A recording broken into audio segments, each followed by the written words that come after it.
Hello there. Welcome to Thrive with Megan and Harry. We bring you news, views, and commentary about Harry and Meghan. Let's thrive together, guys. I hope you are all doing well out there. Happy Tuesday morning to you guys. I just hope everyone's doing great. What a beautiful day we're having today.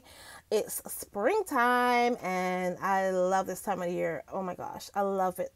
It's the best. And Canada is very beautiful in the springtime, guys.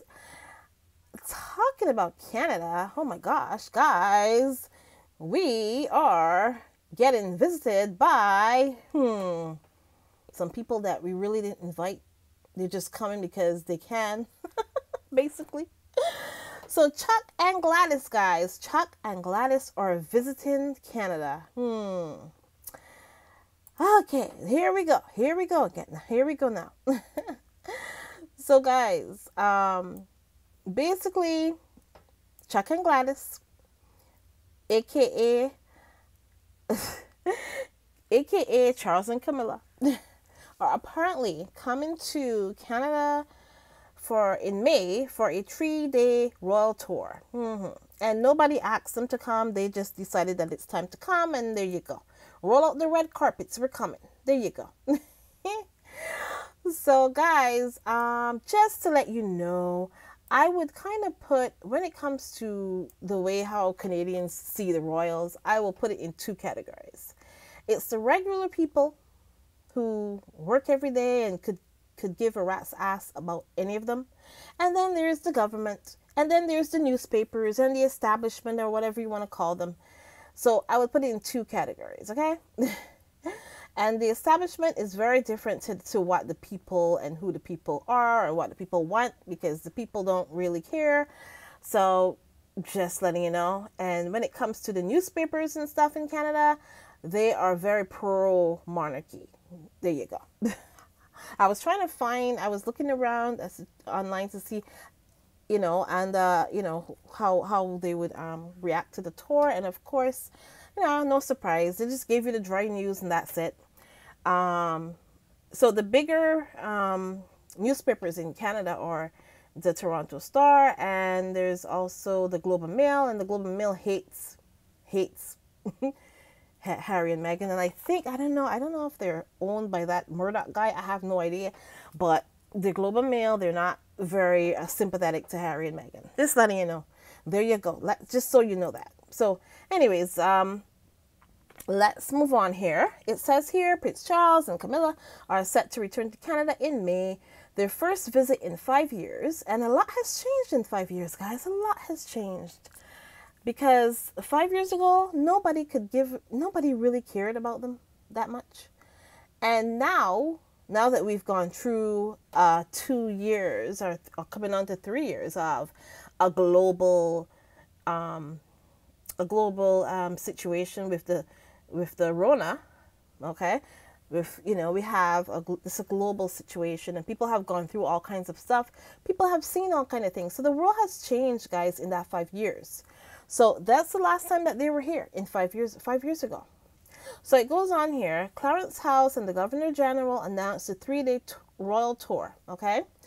The royal couple will travel to Newfoundland and Labrador, the Northwest Territories, and the Ottawa region, okay? A detailed itinerary is expected on a later date. So let me see here. So this is what the Governor General said. As we celebrate the Queen's Jubilee this year, the Queen's Platinum Jollibee, we will be delighted to welcome the HRH, Prince of Wales and the Duchess of Cornwall to Canada. That's what the Governor General said. This visit is a chance for us to showcase the evolution of our country, our diverse and inclusive society, as well as the resilience of Indigenous communities. So, yeah. So let's see here. What else is here that's relevant here? So, okay, let me read a little bit more here. During their visit, they will have the wonderful opportunity of seeing firsthand the diversity and kindness of Canadians and the beauty of our abundant natural landscapes that make us all proud to call this country our home. This will be the 19th visit to Canada for the Prince of Wales and the 5th for the Duchess of Cornwall. Their most recent visit was in the summer of 2017. That seems like a million years ago. And they traveled to okay, I can't pronounce that name. Ottawa, Trenton, and Wellington in Ontario, and got to know Quebec. Okay, so the Canadian tour was announced just weeks after. Okay, so so apparently they did know about that horrible tour that happened a couple weeks back. I was thinking that nobody in Canada even knew that happened, because trust me, you know the way how it went, that tour went everywhere and it was online everywhere. You would think that nothing was going on in Canada. The way that the way that the newspapers and stuff, they weren't even talking about it, guys. You would think that nothing happened. Anyways, so apparently they did know that there was a tour a couple of weeks back. Well, let's see what they say here. It says here, the Canadian tour was announced just weeks after Prince William II in line, blah blah blah, and his wife, blah blah blah blah blah. They came on an 8-day tour in the Caribbean, a trip that saw them celebrated, yeah, sure they were, but also criticized as tone deaf for perpetuating images of Britain's colonial rule. During the March trip, protesters demanded an apology for the role Britain played in the enslavement of millions of Africans. So it says here, William expressed profound sorrow for slavery in a speech in Jamaica, but stopped short of offering an apology. There you go. He stopped short of offering an apology. Of course he did. And so it says here, royal tours often build on previous tours, and there's a strong emphasis on continuity.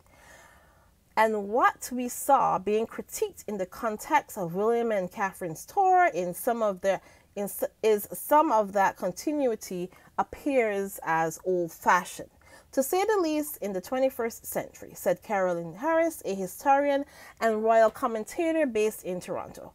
However, aside from building an iconic imagery from previous visits, there is also an emphasis on innovation and ensuring the royal tours engage with a variety of people, blah, blah, blah. Something that will likely be at the forefront in Charles and Camilla's upcoming tour. That's what she said here.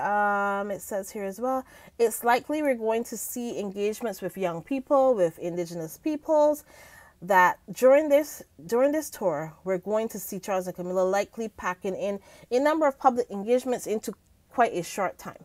So they better stay for just the 3 days, because nobody really wanted them.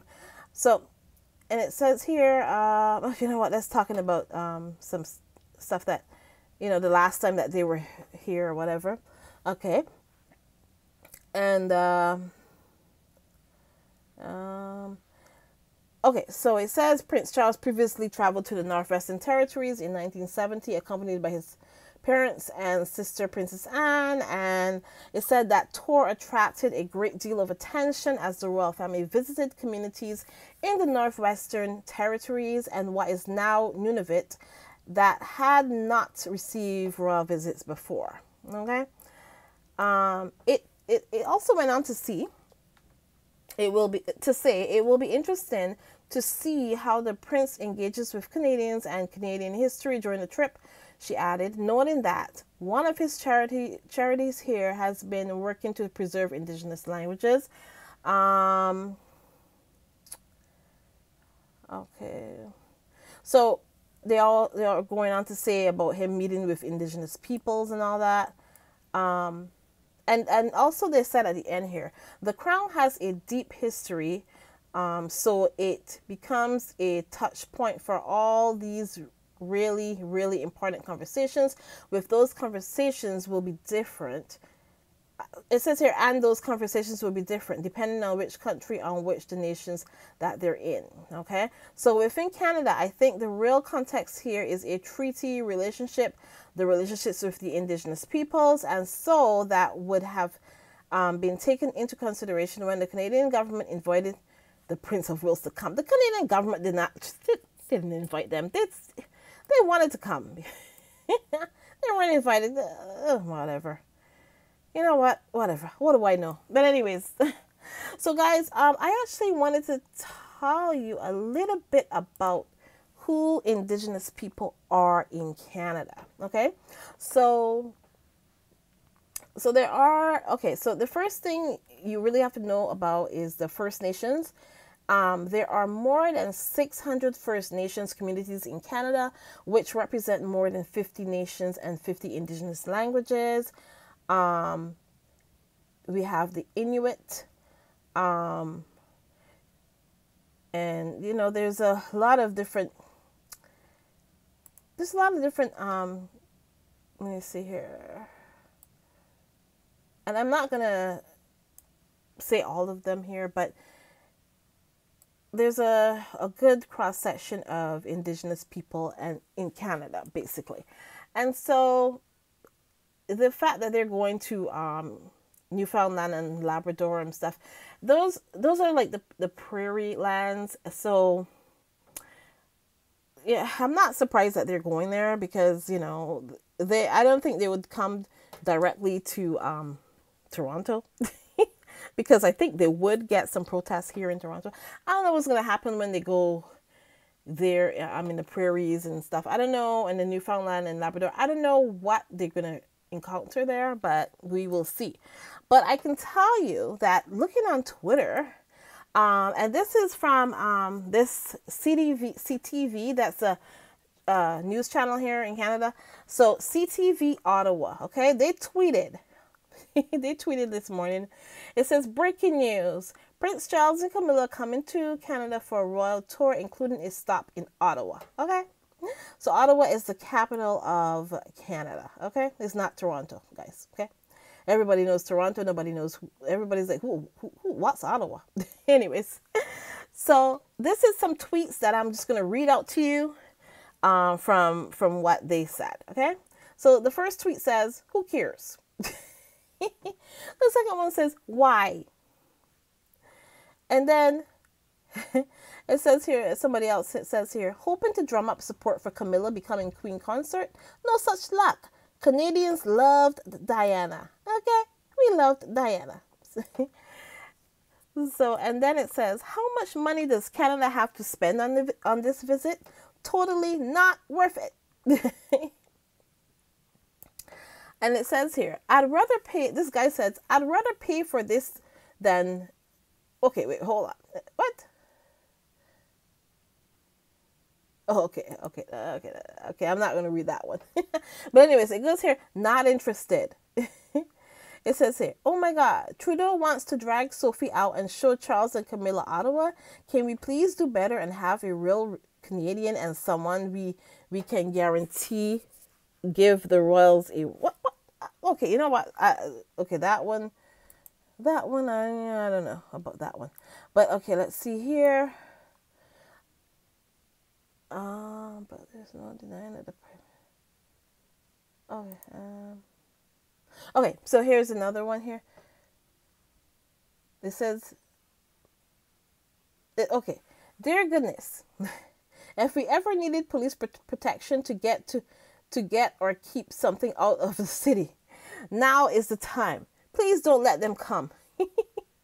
And then this other one says, their empire is crumbling, and they know the Commonwealth won't keep them once Liz leaves Earth.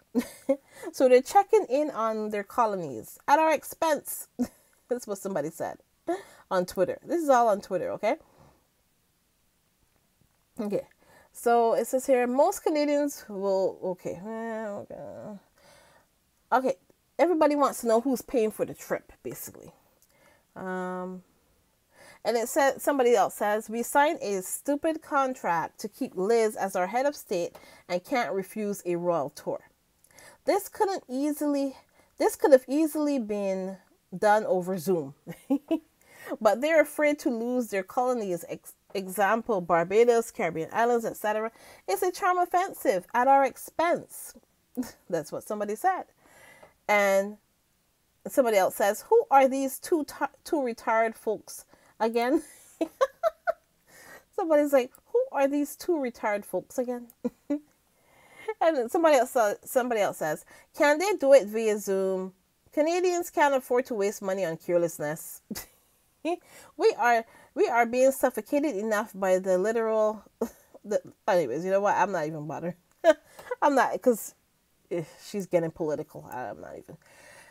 And when are they going to find the time to get away from doing nothing to come to Ottawa? Anyways, and then somebody else says, I don't remember voting for either of them. But you know what? It just goes to show Twitter will tell you exactly what people think. So there you go. So, and then somebody else says, what is the purpose? I don't want to pay for their vacation, basically. So basically, listen. And somebody says, barf.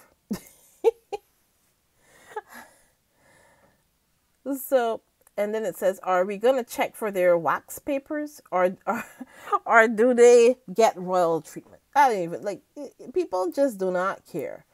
People just don't give two about it. So basically that's what, and it goes on and on and on and on and on. So these are the people these are the actual people. Okay. And this is one cute one with Ryan Reynolds. There's one with Ryan Reynolds, like a gif with Ryan Reynolds, like he's rolling his eyes. Oh my guys, I love Ryan Reynolds. Oh my God, he is the cutest. Oh my gosh. Ryan Reynolds, he's a Canadian. There's also Ryan Gosling too, but I love Ryan Reynolds because Ryan Reynolds is so funny. I love funny guys. So Ryan Reynolds gets my vote anytime. We'd rather him to come back and visit from California. But when he comes, he doesn't expect the red carpet, and he comes and he spends money. Here you go. He doesn't come and ask for things like how these people come and ask for things when they come. Oh, can we do this? Can we get that? Yeah.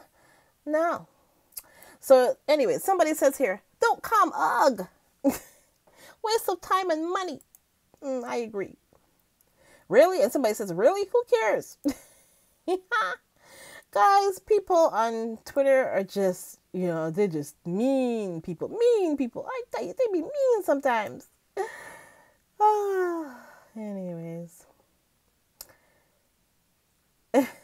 And then somebody says, negative F's given. Nobody cares about them coming, guys. Nobody cares. And I did say I actually put a tweet there. I don't even know if it's still there or if I don't know what happened. But I was thinking, like, I was like, so what's Canada gonna do? Bend over? Roll out the red carpet and bend over. That's what Canada's gonna do. So and then this person says, the treatment of Indigenous people by the royals and the role they played in colonial genocide of Indigenous people makes me not care. I don't welcome them, and I certainly won't be cheering when they come. There you go. That says it all. That says it all right there. It's the okie doke right here. Oh my God. But anyways, yeah. So guys, I was reading through the whole thing. Somebody says, who gives a, you know what? FLUC. Who gives? I'm not even gonna say it because it's gonna sound like I say what I don't want to say.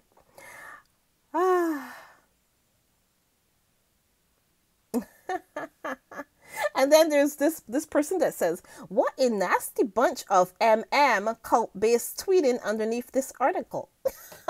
Listen, lady, I can guarantee you these are not Meghan Markle fans tweeting underneath this article, sweetie. I'm pretty sure it's not. Because most people that or Meghan Markle's fans and stuff live in the States. they and this is a Canadian thing. They're not here under here because like no. This is Canadians, lady. This is real Canadians here telling them that they don't care.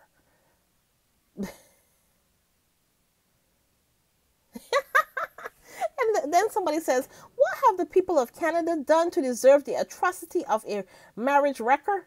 Hashtag Camilla. Good. Then somebody says, "Good. Everyone, get your tomatoes ready." Guys, if I keep reading this, it's going to take up the whole video. And I got other stuff that I want to mention. So, you know what? Forget that. I'm done with that. There you go. Charles and Camilla. They're on their way to Canada. There you go. And I don't know how it's going to go in Canada. I don't know if they will get any pushback or you know, like how, you know, the others got all those people, you know, asking for reparations and all that. I don't know how it's going to go. Canada is pretty vanilla sometimes, so I have no idea what they will do. We will see. We will see. And there you go. So I'm done with that. I'm done with that topic for now. And so we're gonna move on here. So guys, Meghan Markle will officially, we've got official confirmation that Meghan Markle will join Prince Harry to kick off the Invictus Games in the Netherlands, okay? The Duchess of Sussex will attend the first several days of the games, a spokesperson confirms, so she will be there. Meghan and Harry are gearing up to cheer on some of the world's most inspiring athletes, and on Monday, a spokesperson for the oh my gosh, wait, hold on one second. A spokesperson. Okay, wait, hold on. Okay, so it says on Monday, a spokesperson for the Sussexes confirmed that Meghan will join Harry in the Netherlands for the first several days of the Invictus Games, the international sports competition founded by Prince Harry for wounded service members and veterans. This year's games are set to take place on April 16th to the 22nd in the Dutch city, The Hague. And yeah, so basically there we go, confirmation. So we know that she definitely will be coming. Okay, so the only thing we have to find out now is, will the babies be coming as well? And you know, personally, I hope that they come for I hope that she comes for the whole 7 days or whatever, or whatever, 6 or 7 days or whatever that they're going to be here, that they're going to be at the Hague. I hope I hope she comes for the whole 7 days, and I hope she brings the babies, and I hope she brings her mom as well. And there you go. I can hope. So yeah, so there you go. So Meghan will be coming, and yeah, that's that. It's as simple as that.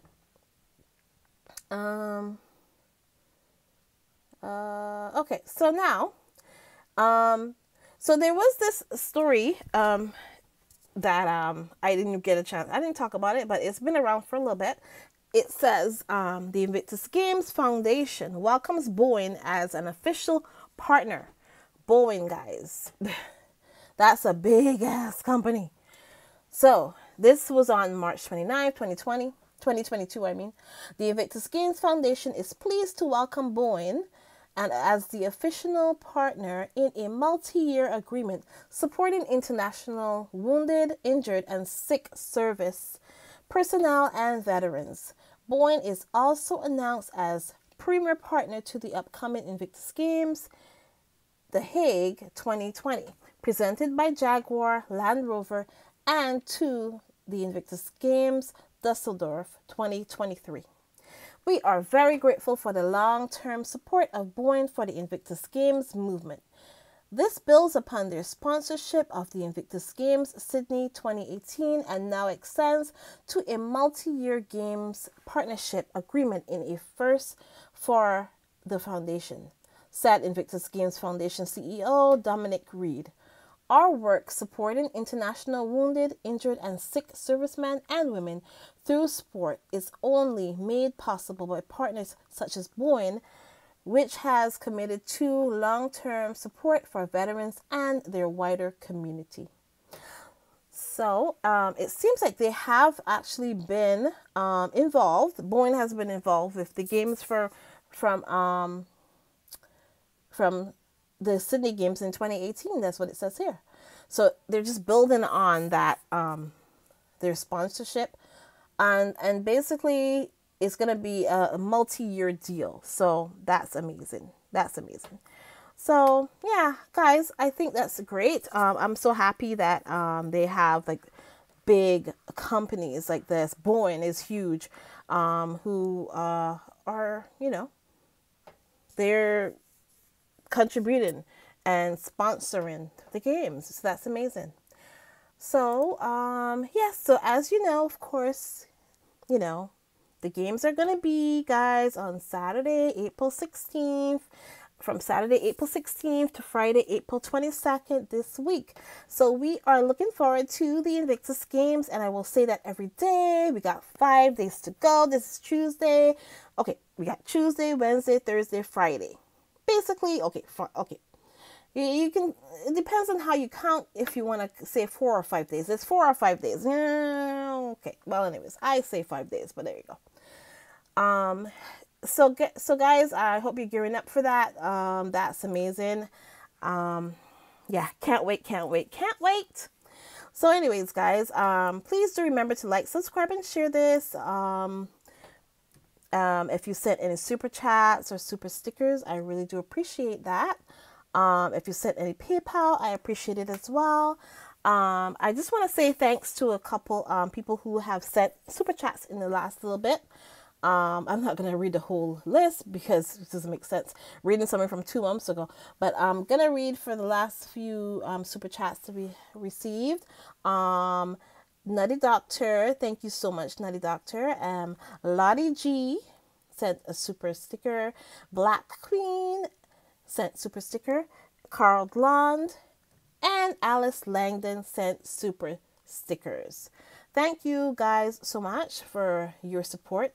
I really do appreciate it, that you support the channel. Thank you so much, guys. And now, I also want to say thank you so much to our wonderful channel members. Oh my gosh. Thank you guys so much for supporting the channel and supporting me. I really do appreciate it.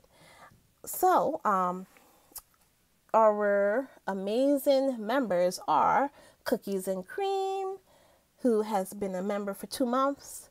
Arnold Sanders, he's been a member for 2 months. Mrs. S has been a member for 2 months. Lydia Washington, she wins. She's been a member for 3 months. Lydia is amazing. And Trish Nelly is the newbie. She's the new one. She is new. She has been a member for a few days. Thank you so much, Trish Nelly, for coming and joining us. Thank you. You're amazing. Anyways, guys, I hope you guys have an amazing day. We, as you know, are getting ready for our Invictus Games on Saturday. We will be counting down every day. When we do the podcast, we will be counting down every day. So yeah, so it's been amazing talking to you. I hope everyone is doing well. Please do remember to like, subscribe, and share. And remember that Megan said it's not enough to just survive something. That's not the point of life. You have to thrive. You have to feel happy. Unquote. Thank you so much, guys. Have a great one. Bye.